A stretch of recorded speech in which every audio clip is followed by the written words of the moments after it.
Halo semua, perkenalkan nama saya Sadidan dan pada video kali ini saya akan berbagi tentang challenges atau tantangan dan juga shocking cultures yang saya jumpai saat saya tinggal dan juga kuliah di Rusia. Jadi saya tinggal di Rusia dari tahun 2016 sampai 2019. Udah lumayan lama ya, 6 tahun yang lalu saya pulang ke Indonesia, tapi saya berharap eh, cerita saya ini masih relate dengan kalian yang sedang berkuliah atau yang akan berkuliah ke Rusia. Oke, jadi ini adalah foto saya saat setelah lulus dan ini nama kampusnya Tomsk Polytechnic University. Jadi ini adalah salah satu kampus negeri yang bisa dibilang salah satu yang paling tua juga di Rusia, di Siberia, dan juga memang sudah mendapatkan predikat National Research. Jadi kampus-kampus di Rusia itu yang sudah cukup tua dan sudah sering menjadi pusat penelitian itu mendapatkan predikat National Research. Nah, ini saya ya masih kurus tidak seperti sekarang. Oke, kemudian ini adalah peta Rusia. Oke, kalian mungkin sudah pada familiar ya. Membentang dari ujung barat sampai ke timur, ini merupakan negara terbesar di dunia. Dan lokasi tempat saya berkuliah itu ada di kota Tomsk. Nah, jadi ada di sini. Lumayan jauh ya. Jadi kalau misalkan dari Moskow, itu saya membutuhkan waktu sekitar 4 jam pesawat terbang sampai akhirnya bisa sampai di kota Tomsk. Dan saat pulang, saya pergi dari Tomsk ke Moskow itu menggunakan kereta, tuh menghabiskan waktu bukan 2 jam, 2 hari. Ya, sejauh itu adalah lokasi saya berkuliah. Dan Tomsk itu berbeda dengan Moskow ya. Moskow itu lebih glamor, terlihat lebih modern, padat. Nah, Tomsk ini adalah kebalikannya. Dia terlihat lebih sederhana, kemudian banyak bangunan klasik dan juga bangunan kayu khas Siberia, dan manusianya atau populasinya itu tidak sepadat di Moskow. Bahkan Tomsk ini dijuluki juga sebagai kota pelajar yang ada di Rusia. Nah, lokasinya itu ada di daerah Siberia. Jadi kalau ada yang pernah dengar istilah-istilah Siberia yang identik dengan dingin, dengan salju, dengan keekstrimannya, ya itu adalah yang saya alami selama di Rusia. Di sini ya, kota Tomsk. Oke, dan seperti yang kalian lihat di sini, tantangan atau challenge pertama yang paling paling mengerikan selama saya tinggal di Rusia itu adalah weather atau cuaca. Dan pemandangan seperti ini, ya salju-salju seperti ini, pohon-pohon tanpa daun berwarna putih, ini adalah pemandangan yang sangat umum dan bisa juga dijumpai ya selama kurang lebih 4 bulan lah ya, karena musim dinginnya itu panjang banget. Dan juga suhunya ini adalah suhu dalam Celcius, dalam derajat Celcius, minus 43 derajat Celcius. Nah, jadi pemandangan-pemandangan mobil tertimbun salju, kabut atau bukan kabut ya, ini pemandangan putih di depan gitu ya. Kemudian salju, pohon-pohon yang tidak berdaun itu adalah pemandangan yang biasa. Dan hari-hari biasa selama musim dingin ya bisa kita bilang dari November sampai Maret lah ya. November sampai Maret ya kurang lebih seperti ini. Dan puncaknya itu ada di bulan Desember dan Januari yang mana suhunya itu bisa mencapai minus 43. Tapi di aplikasi itu tertulis bahwa eh, apa ya, real feel-nya ya, real feel, ada istilahnya real feel yang benar-benar suhunya itu adalah minus 50 derajat Celcius. Nah, ya, ini ya. Memang tidak setiap hari, tapi mungkin setiap minggu itu ada yang ekstrim seperti ini. Dan kalau anak sekolah itu dia libur. Mereka itu libur kalau suhunya itu lebih rendah dari minus 30. Tapi kalau anak kuliah, mohon maaf, tetap berkuliah. Dan juga di sana itu transportasinya tidak apa ya, tidak semasif di sini. Ada ojek, ada angkot, atau di sana itu kebanyakan kita harus naik bis lewat halte dan jalannya berputar-putar. Kalau naik taksi mahal. Jadi kita ya ke kampusnya itu jalan 1 sampai 2 kilo. Dan inilah yang harus kita alami sehari-hari. Tentunya pakaian yang dipakai oleh kita sebagai orang Indonesia itu juga agak lain ya dibandingin mahasiswa di sini. Ini kelihatan saya lebih berisi. Kenapa? Karena yang saya pakai itu sekitar 6 lapis untuk atasan. Jadi atasannya itu saya pakai pertama kaos, kemudian udah kaos itu saya pakai kemeja, udah pakai kemeja itu pakai long john, udah long john itu sweater, udah sweater itu jaket musim dingin. Kemudian masih pakai eh, apa shawl. Shawlnya ini kadang satu, kadang dua, saking dinginnya. Dan saya memakai topi ini ya. Istilah orang Rusia ini sapka usanka. Nah, jadi topi yang memang menutup telinga. Karena emang kalau misalkan udara atau angin ya, angin masuk ke telinga itu parah sih, dingin dan bikin pusing, sakit jadi. Dan sarung tangan juga wajib karena kalau misalkan kalian keluar saat suhu ekstrim dan tidak menggunakan sarung tangan, itu ada potensi kalian kena freeze burning alias terbakar es atau terbakar apa ya, terbakar rasa dingin. Jadi teman saya ada yang nggak pernah keluar beberapa hari nggak pakai sarung tangan dan tangannya itu garis tangannya seperti ini itu berubah jadi warna hitam dan itu harus ke dokter. Jadi ya ini adalah pakaian standar. Celana ini saya pakai celana dalam, terus ada pakai boxer atau celana pendek, kemudian ada long john, kemudian ada celana, jadi 4 lapis. Kaos kaki 2 lapis dan sepatu. Sepatu juga ini disarankan sepatunya ya sepatu-sepatu gunung lah, yang bawahnya itu tidak flat, tapi ada ada penahannya. Jadi lebih lebih bisa menahan kita dari dingin.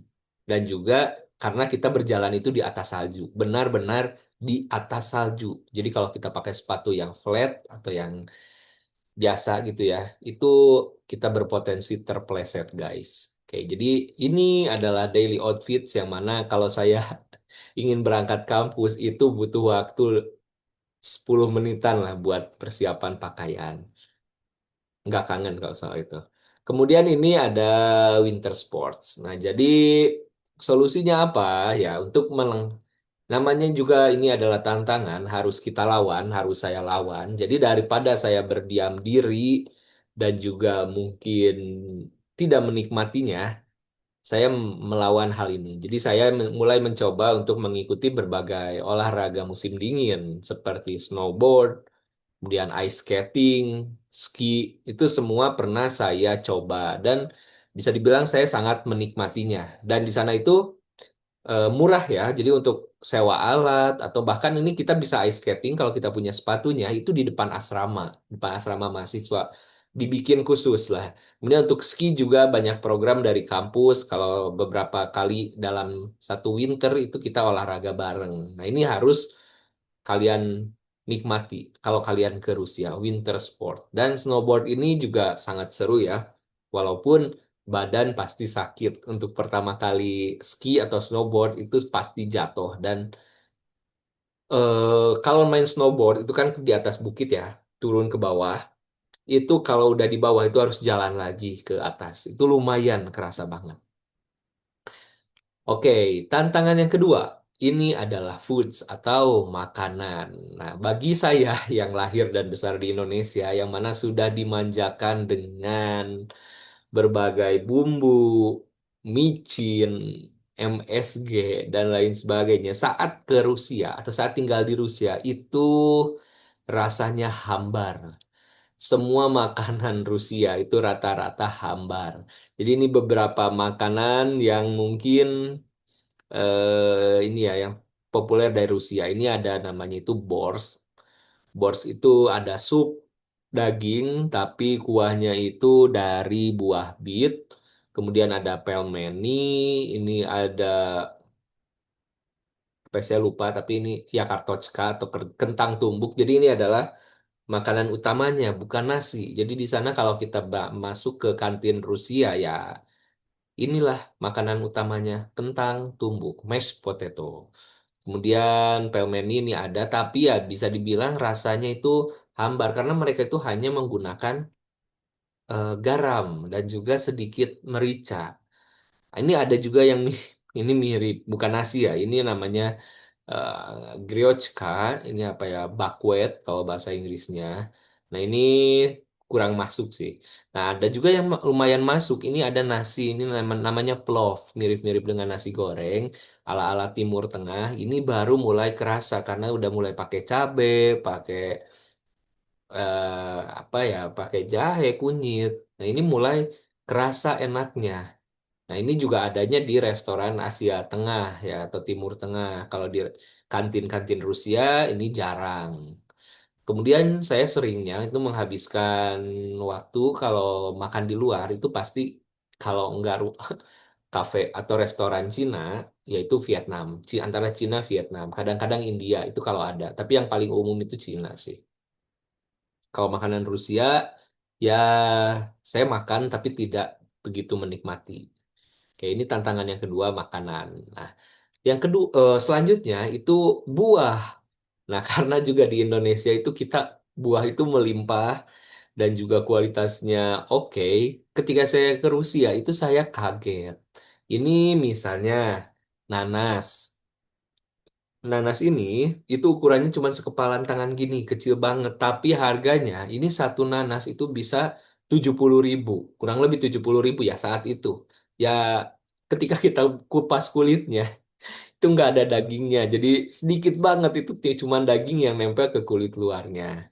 Kemudian kelapa. Nah jadi kelapa muda yang hijau-hijau, yang seger, yang gampang kita jumpai di pinggir jalan yang gocengan doang di Rusia itu nggak ada. Jadi kalau di apa ya, minimarket, supermarket itu adanya kelapa tua yang gini yang memang buat tujuannya itu buat jadi santan ya buat kuah putih. Yang gini kalau untuk dinikmati jelas enggak. Kemudian pepaya, saya juga kaget ini pepaya satunya itu di atas 100.000. Kalau nggak salah ini 120.000. Dan ukurannya itu kecil dan juga item-item kayak jelek banget gitu. Beda banget sama buah-buah yang ada di Indonesia. Jadi ini adalah tantangan yang sangat berat. Jadi kalau kita mau buah-buah tropis itu biasanya mereka ambilnya dari Thailand, dari Vietnam. Kualitasnya kalau saya bilang ya jujur itu lebih bagus di Indonesia. Nah, ya, dan juga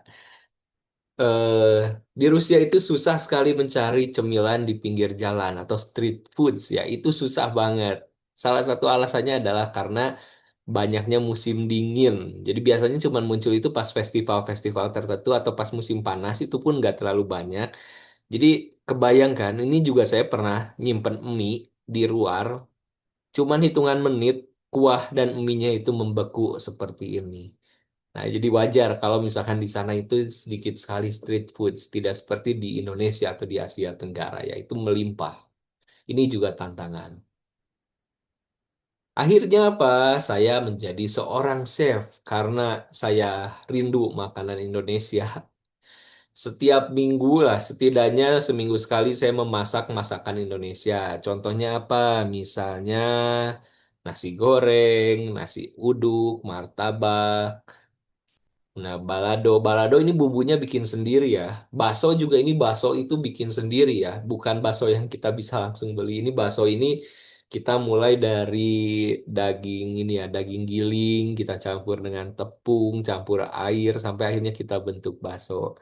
Punya opor juga ada ini ya bumbu-bumbu seperti Royco, Masako, micin itu adalah harta yang sangat berharga kalau kita ke Rusia. Jadi, kalau kalian datang ke Rusia, jangan bawa banyak baju, bawa aja banyak bumbu dan micin. Baju-baju itu beli aja di sini, jangan dibawa dari Indonesia di koper.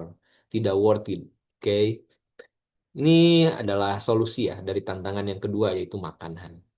Tantangan ketiga, kira-kira apa? Bahasa. Nah, ini udah jelas ya. Saya datang ke Rusia itu belum pernah apa ya belajar secara formal bahasa Rusia. Jadi hanya baca-baca saja di buku, nonton di internet, dan waktu itu sumbernya tidak banyak juga kalau saya ingat ya. Dan tentunya bahasa Inggris itu ketika kita datang ke Rusia ya itu nggak terlalu apa ya, nggak terlalu terpakai lah kalau boleh jujur. Kenapa? Karena semua itu dalam bahasa Rusia. Di sana saya setahun pertama itu tadi ya saya lupa cerita. Jadi sebelum ke Toms itu saya tinggal di kota Tumen. Itu tujuannya untuk mengikuti Podfak atau Podgatovitelny Fakultet.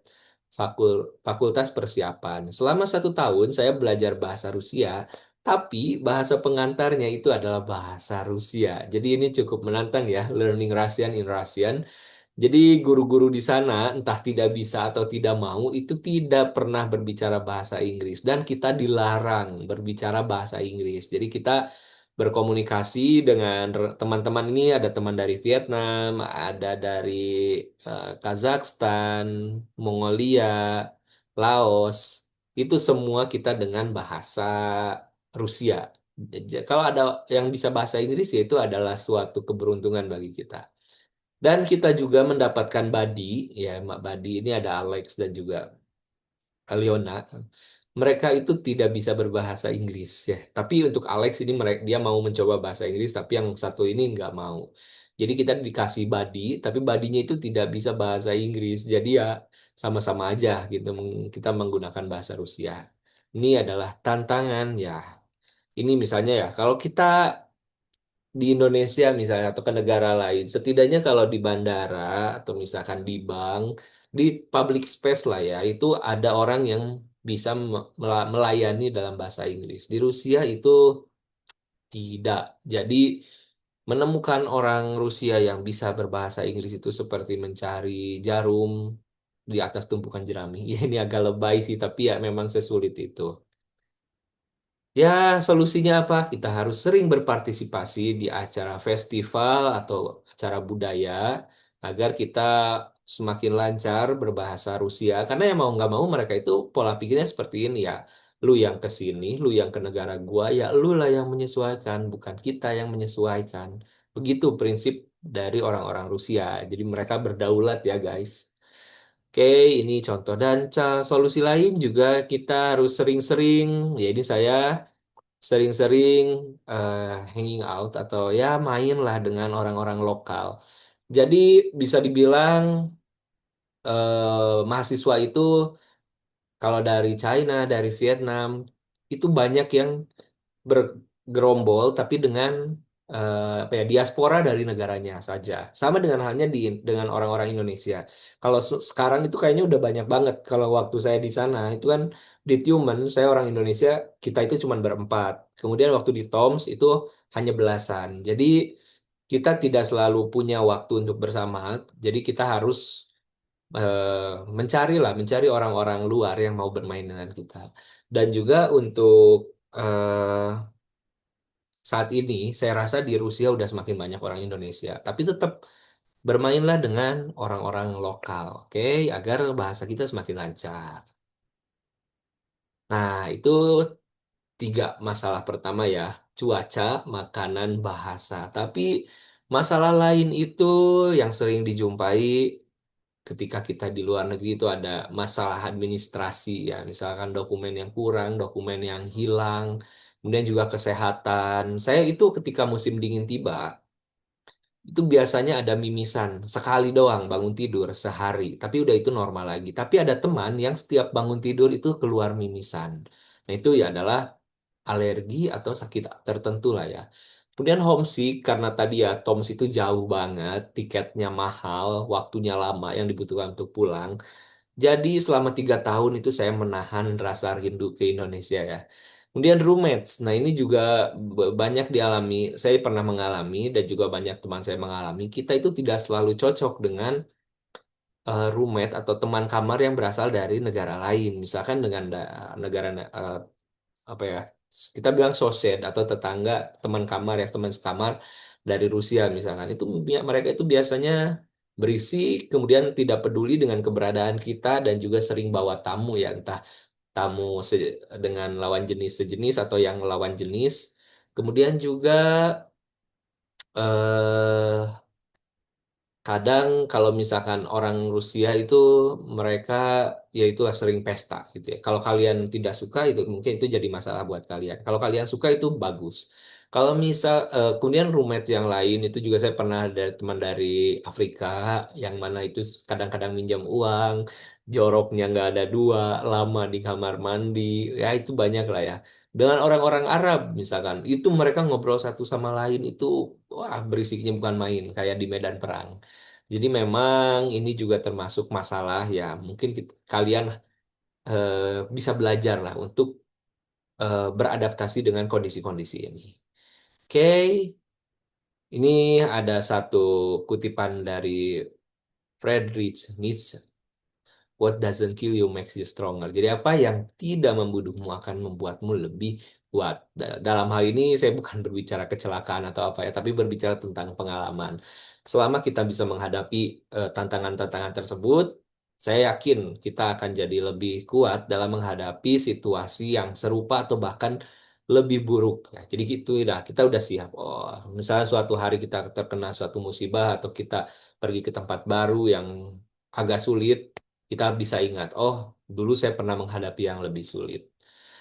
Oke, itu saja mungkin ya. Ini bonus foto terakhir adalah foto kelulusan. Jadi saya datang tahun 2016 dan pulang tahun 2019. Alhamdulillah, jadi semakin lama itu di kota saya semakin banyak waktu itu ya mahasiswa Indonesianya. Jadi sekali lagi terima kasih. Ini saya ingin mempresentasikan, ingin berbagi saja. Sebenarnya presentasi ini udah sering saya sampaikan ke dalam beberapa event lah. Tapi untuk di YouTube saya rasa ini baru pertama. Jadi mudah-mudahan bermanfaat dan juga bisa menginspirasi ya.